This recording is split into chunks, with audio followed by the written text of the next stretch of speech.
Diskusi, solusi untuk berdiskusi. Assalamualaikum warahmatullahi wabarakatuh. Kami dari kelompok 2. Hai, nama saya Ulfi Tasari. Hai, nama saya Kairunisa Lubis. Hai, nama saya Nur Anissa Ibsan. Kami di sini akan berdiskusi mengenai Hakikat komunikasi pendidikan dan pembelajaran sebagai proses komunikasi. Nah, mari kita saksikan diskusi berikut ini. Stay tune ya. Dadah.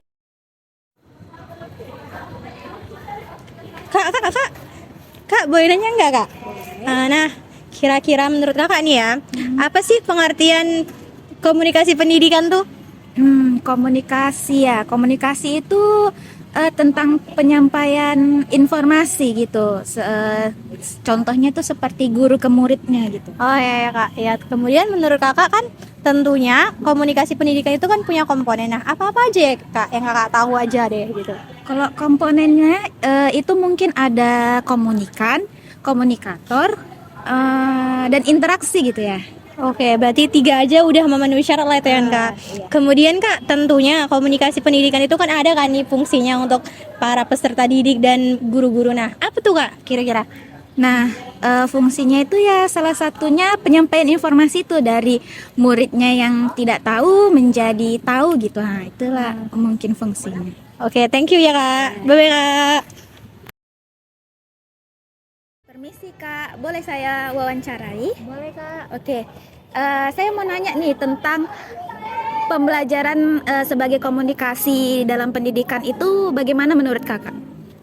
Baik ya, kalau menurut saya yang namanya pembelajaran itu tentunya ada komunikasi di dalamnya. Jadi dalam pembelajaran itu ya kayak bisa kita lihat seperti guru menjelaskan, seperti itu Kak. Gitu sih. Oke, terima kasih. Nah, pertanyaan selanjutnya nih tentang pengaplikasian komunikasi dalam pendidikan itu bagaimana menurut Kakak? Pengaplikasiannya itu bisa dari gurunya itu sendiri ataupun bahkan dengan antar sesama muridnya Kak. Seperti kayak tadi saya bilang kan guru itu dalam menyampaikan informasi pengetahuan yang dia sampaikan kepada anak didiknya. Kemudian si anak didik ini bisa dia menyampaikan entah dari itu informasi dari yang lain, dia menyampaikan ke temannya yang tadi yang tidak tahu menjadi tahu, seperti itu Kak. Oke, terima kasih banyak ya Kak, Ya, sudah sama-sama, meluangkan Kak. waktunya ya. Misi Kak. Iya Kak. Boleh minta waktunya sebentar Kak? Boleh Kak. Nah, jadi saya mau bertanya Kak, kira-kira menurut Kakak dalam komunikasi itu ada nggak sih Kak hambatannya? Tentunya ada ya Kak, karena ya setiap dari kita itu beda, cara bicaranya juga beda. Tentunya seperti suku, pembawaan suku itu tentunya ada logat berbicara yang berbeda. Jadinya bisa jadi pengucapan kita lembut, tapi bisa jadi orang menganggapnya itu kasar, bisa itu jadi penghambat, jadi kayak nggak efektif prosesnya itu Kak. Oh, baik Kak. Nah, kira-kira Kak dalam menghadapi permasalahan tadi kira-kira apa gitu Kak untuk menanggulangi masalah tersebut? Mungkin caranya seperti bagaimana cara kita berbicara itu lebih bagaimana metodenya atau alat komunikasinya yang lebih dimodernkan biar komunikasi tadi berjalan dengan efektif. Itu sih Kak menurut saya. Jadi harus ada perubahan dari penyampaian itu ya Kak. Oke, baik Kak. Terima kasih ya Kak atas informasinya.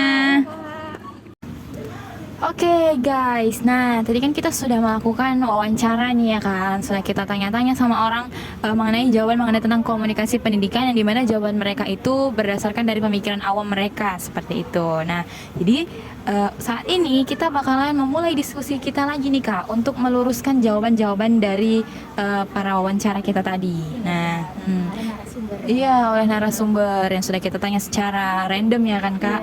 Nah, jadi kita di sini mau memperjelas materi mengenai tentang komunikasi pendidikan dalam pembelajaran itu. Jadi kita juga sudah ada membahas apa saja Kak? Tentang pengertian komunikasi pendidikan, kemudian komponen dari komunikasi pendidikan dan juga fungsinya. Nah, kemudian kita juga ada bicara mengenai Pembelajaran sebagai proses komunikasi serta pengaplikasian komunikasi dalam pembelajaran. Oke, kita juga mewawancarai mengenai tentang apa saja hambatan dalam proses komunikasi dalam pembelajaran itu. Nah, jadi di sini kita akan mengulas satu persatu nih Kak. Sebelum kita lanjut sampai yang lebih dalam lagi, kita harus tahu dulu nih, kira-kira apa sebenarnya komunikasi pendidikan itu sendiri? Oke, mungkin kepada pemateri Kak Ulfita yang mungkin lebih paham mengenai materi itu, coba silakan dijelaskan. Tentunya jawaban itu kan masih awam ya, masih hanya sekilas yang mereka pahami. Jadi di sini saya bakal jelasin lebih detailnya tentang pengertian dari komunikasi pendidikan. Nah, teman-teman, komunikasi pendidikan itu sendiri adalah proses penyampaian informasi atau pesan dari komunikator ke komunikasi ke komunikan. Nah, di dalam dunia pendidikan yaitu dari guru ke siswa, di mana informasi yang disampaikannya itu berupa materi ajar yang disampaikan guru kepada peserta didiknya, dan tujuannya ini untuk mencapai tujuan pendidikan nasional tentunya. Nah, menurut ahli, nama beliau yaitu Muhammad Nurul Huda. Nah, beliau itu menjelaskan bahwa ada 7 komponen-komponen di dalam tiga itu ya. ada yang perlu lagi di dalam komunikasi pendidikan itu agar berjalan dengan efektif, agar mencapai tujuan dari pendidikan tersebut. Nah, yang pertama itu adalah subjek atau yang diberi bimbingan.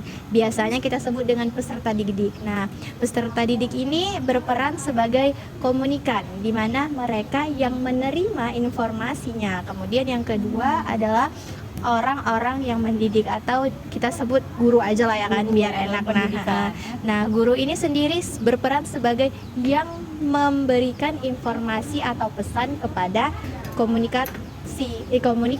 Nah, mereka itu disebut komunikator. Kemudian yang ketiga itu adalah interaksi, yaitu hubungan timbal balik antara peserta didik dan guru. Nggak bakal ada namanya komunikasi kalau nggak ada ya benar-benar nggak ada. Kemudian yaitu isi dari komunikasi tersebut, yaitu kalau di dalam dunia pendidikan yaitu materi yang disampaikan kepada gurunya. Yang ke 5 itu adalah tujuan, di mana di dalam komunikasi itu ada tujuan pendidikan. Jadi kalau misalnya seorang guru itu berkomunikasi dengan, misalnya kita bisa bilang kayak bukan dengan baik, dia maksudnya dengan menggunakan bahasa yang mungkin yang sulit dipahami oleh peserta didik itu, jadi itu kira-kira tersampaikan atau enggak sih? Tentunya enggak, karena kan itu mempengaruhi keefektifan pendidikan tadi. Jadi semakin makanya guru itu emang harus jelas ya perlu komunikasi pendidikan. Nah, kemudian yang ke-6 itu bersangkutan, yaitu metode atau caranya kita berkomunikasi itu harus ada biar komunikasi tadi berjalan dengan lancar, efektif ya. Nah, kemudian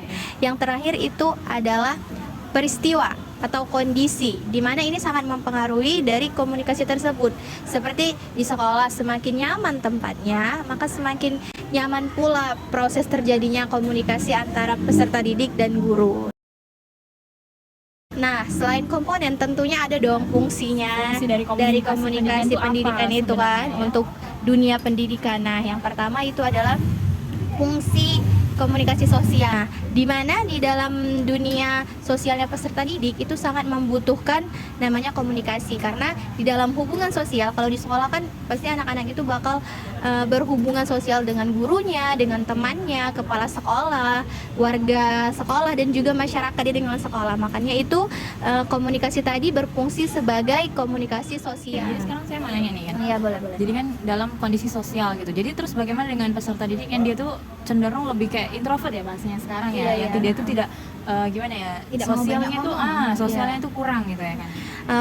Sebenarnya dalam komunikasi ini bukan harus yang kita banyak-banyak bicara, karena memang itu dia memang kepribadiannya seperti itu. Tentunya dia tetap punya komunikasi yang baik, cuman dia memang menempatkan jika memang pentingnya dia bicara.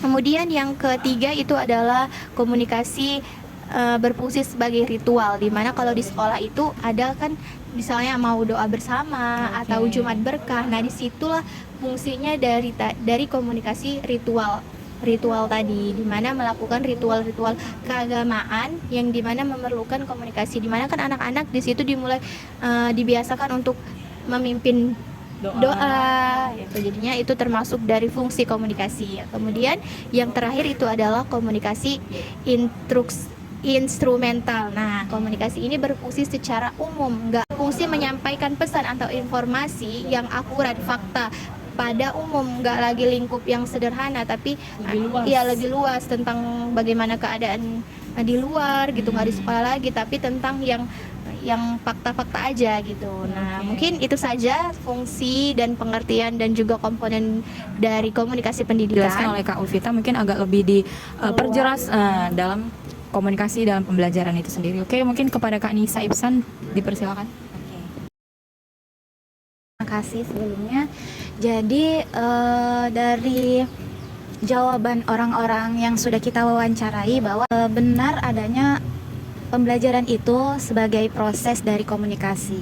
Mengapa demikian? Karena dalam pembelajaran itu pasti adanya penyampaian informasi kan, dari guru ke murid, di mana guru ini berperan sebagai komunikator dan murid ini berperan sebagai komunikan. Nah, pastikan dalam pembelajaran itu menyangkut pautkan interaksi ya, pasti adanya interaksi ya kan, antara peserta didik ke peserta didik lainnya atau bahkan guru ke peserta didik, benar kan kakak-kakak? Jadi pasti pembelajaran itu merupakan suatu proses komunikasi. Nah, dalam pembelajaran ini pasti guru harus menyampaikan informasinya dengan baik. Berarti komunikasi seorang guru ini harus baik, tidak boleh terbata-bata. Berkatanya itu harus lugas, tidak menggunakan bahasa daerah dia gitu, harus menggunakan bahasa Indonesia yang baik dan benar gitu ya. Jadi informasi yang didapat oleh siswa ini tersampai dengan baik gitu. Guru itu kan dalam proses pembelajarannya dia menyampaikan gitu ya, artinya kan dia menyampaikan kan bisa dalam berbicara ya. Nah, jadi terus gimana ketika seorang guru diposisikan untuk mengajar di suatu sekolah yang dimana itu anak-anaknya berkebutuhan khusus gitu ya, seperti kalau bisa kita lihat kayak anak SLB kan. Nah, jadi itu gimana gitu ya dalam penyampaian informasi itu agar dapat diterima dengan baik oleh si anak. Oke, baik, pertanyaan yang bagus. Nah, jadi kalau misalnya kita nih, misalnya ditempatkan di sekolah SLB, pasti seorang guru itu harus mempunyai kualitas yang bisa berkomunikasi sama anak-anak SLB. Contohnya, dia harus pandai menguasai komunikasi dengan bahasa isyarat. Bahasa Gitu. isyarat, Iya. Jadi untuk bahasa isyarat ini pasti umum gitu, semua anak yang tuli, anak yang tidak bisa bicara itu pasti pandai gitu menggunakan bahasa isyarat ini. Jadi seperti itu kakak-kakak. Ada lagi yang ingin ditanyakan kakak-kakak? Benar, oke. Udah jelas. Oke, Guru memang harus profesional, itu tadi harus nomor Iya, satu ya. benar. Dia bisa menyesuaikan gimana kondisi dihadapinya, dia juga harus bisa mampu untuk mengontrol dirinya. Oke. Nah, jadi memang seorang guru itu harus mempunyai keprofesionalismenya. Pengaplikasian komunikasi dalam pendidikan. Nah, di mana pengaplikasian komunikasi pada pendidikan ini sendiri itu contohnya dari pembelajaran di sekolah gitu, pada pembelajaran sekolah guru dengan siswa. Nah, selain itu juga kita nih sebagai anak kuliah ini juga itu salah satu contohnya, seperti dosen dengan mahasiswa itu kan Kita lakuin sekarang sharing-sharing. iya, ini termasuk komunikasi Dalam dengan pendidikan dari ya, membahas tentang pendidikan. pendidikan. Nggak hanya kita hanya sekedar berbicara menyampaikan ya kan, tentunya ada hambatannya. Nah, jadi di sini di dalam hambatan komunikasi pendidikan itu terbagi 4 Kak. Nah, jadi yang pertama ini kita nih ini dalam pertama ini sudah ada mencakup 3 poin, di mana itu ada sosio, antro, dan psikolog. Nah, yang pertama dari ini saling berkaitan Kak, tiga-tiga ini. Nah, dari mulai sosiologis, kita tahu sendiri ya, sosiologis itu berarti kan hubungan sosial ya antara manusia ya dengan sesama manusia. Iya. Nah, jadi di dalam hubungan antara sesama manusia ini kan memiliki yang namanya perbedaan dong tentunya. Nah, mulai dari usia, jenis kelamin, pekerjaan, bahkan tingkat pendidikannya itu sangat berbeda ya kan. Nah, jadi dalam perbedaan ini itu yang menimbulkan adanya hambatan tadi Kak. Nah, ketika seorang lebih dewasa ngomong dengan anak yang kecil itu kan belum tentu ya masukannya itu bisa diterima kan. Nah, jadi harus lebih disaring. Kemudian masuk juga ke antropologis. Nah, antropologis itu apa Kak? Antropologis itu merupakan budaya, kultur yang dibawanya. Ya kan seperti kita bilang kan mengenai bahasa. Yang kita masuk ke hambatan kedua nih, di mana itu ada semantis. Nah, semantis itu merupakan gaya bahasa atau alat yang disampaikan oleh komunikator tadi. Nah, kejadian ini yang hambatan itu sering terjadi kepada komunikatornya sendiri. Nah, misalnya mengucapkan kata-kata terlalu sukar untuk dimengerti, ya kan? Kemudian ada yang bertele-tele, berbelit-belit. Nah, jadi kan komunikan ini menangkapnya bingung. Nah, rancu gitu ya kan? Nah, makanya itu tadi dalam hambatan mekanisme ini harus perlu yang namanya untuk introspeksi diri atau evaluasi sebelum untuk menjadi komunikator. Nah, Nah, kemudian yang ketiga itu ada mekanisme. Nah, dari namanya mekanisme itu artinya pelaksanaannya ya kan. Nah, tentunya seorang guru itu dalam menyampaikan informasi tidak hanya sekedar lisan dan tulisan ya kan, tentunya harus menggunakan ada namanya alat bantu tadi berupa apa? Media pembelajaran. Nah, sangat berpengaruh kepada anak didik, terlebih di abad 21 ini anak-anak didik kita itu lebih berpikir yang realistis dan konkret ya, yang jelas gitu ya kan. Jadi mereka tuh harus benar-benar ada butuh nyatanya gitu ya kan. Kayak kita kan mungkin yang pendidikan yang konvensional itu kan yang monoton ya, hanya berbicara, guru menjelaskan, ceramah seperti itu. Nah, itu tidak bisa, itu kurang efektif. Nah, makanya butuh yang namanya ada bantuan media tadi. Kemudian masalah keempat nih, hambatan keempat itu ada yang namanya ekologis. Nah, ekologis itu apa Kak? Tahu ya sendiri, ekologi merupakan lingkungan ya. Nah, jadi lingkungannya dibagi dua Kak. Ada dia lingkungan dengan kehidupan dia dan juga lingkungan fisik. Nah, mulai dari lingkungan kehidupan itu apa? Kita lihat anak didik tadi ini gimana lingkungan dia. Nah, kesehariannya gimana? Tinggal sama siapa, ya kan? Nah, apalagi dalam pendidikan sekolah ini dia memiliki namanya pergaulan di luar sekolah, ya kan? Tentunya anak-anak zaman sekarang, ya kan? Nah, ada juga perbedaannya kayak anak yang tinggal di perkotaan dengan di perdesaan itu sangat berbeda gaya komunikasinya, ya kan? Kalau di perkotaan mungkin bahasanya mungkin sudah tinggi ya, sudah. Kalau di perdesaan ini mungkin lebih kayak ke baku banget gitu ya. Nah, jadi itu sangat sangat menjadikan hambatan. Kemudian di lingkungan fisik ini tuh apa? Seperti tadi mengenai ruangan, ya kan? Ketika ruangan itu ketika layak atau tidak, ketika ruangan itu lagi panas ya kan, atau si anak-anak didik tadi masih riuh, masih kacau, gimana coba cara guru tuh mau menyampaikan? Makanya butuh yang namanya pembangkitan untuk semangat mereka atau motivasi mereka. Kita dalam istilah pendidikan ada namanya ice breaking. Nah, itu jadi dalam komunikasi itu tidak hanya sekedar masuk kelas langsung menanyakan cara itu tidak. Kita harus juga memperhatikan kondisi lingkungan gimana di kelas itu. Nah, itu tadi Kak. Nah, jadi kan dari keempat masalah yang tadi tentunya memiliki strategi dalam menyelesaikan masalahnya. Jadi kita tentunya memiliki strategi dalam penyelesaian masalah dari keempat tuh. Dan jadi yang pertama tadi masalah sosiologi, antropologis dan psikologis itu cara menanggapinya itu tadi kita harus memahami perbedaan seseorang ya kan, yang butuh namanya itu pendekatan ya. Nah, kita harus memahami karakteristik anak didik kita. Itu kan harus kita pahami, butuh yang namanya pendekatan itu sendiri. Nah, kemudian dari masalah kedua itu ada semantis itu merupakan masalah yang tadi saya bilang dari komunikatornya sendiri. Jadi dia harus perlu yang namanya evaluasi, latihan sebelum menyampaikan itu juga perlu ya kan, memilah-milih bahasa yang baik, yang tidak terbelit. Kemudian yang ketiga itu dari mekanismenya sendiri. Nah, itu tadi sebagai guru itu kita harus juga dituntut untuk kreatif ya kan, kreativitas ya kan, mengembangkan pikiran kita bagaimana media yang cocok dalam komunikasi pembelajaran itu. Nah, jika di sekolahnya belum memadai untuk sarana dan prasarana, bisa kita sampaikan dalam rapat komite sekolah ya kan, tentunya pasti ada ya kan, ada solusinya. Nah, kemudian di masalah yang terakhir itu masalah ekologis itu sendiri, kita juga butuh yang namanya untuk memperhatikan pergaulan anak ya kan, bagaimana mereka di luar sekolah sehingga masuk ke sekolah itu seperti apa kita menanggapinya seperti itu. Nah, jadi kita harus memperhatikan kondisi kelas ya kan, ketika masih panas, ketika masih ribut, kita harus bisa untuk mengkondusifkan kelas tersebut. Nah, mungkin itu saja sih Kak dalam hambatan dan strategi penyelesaian masalah. Nah, saya kira mungkin cukup ya untuk penjelasan kita pada pagi hari ini, tentunya udah cukup. Sudah jelas ya kan Kak?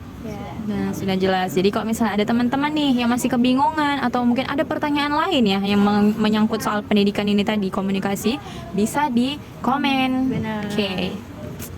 Selebih dan kurang dari diskusi kami tutup.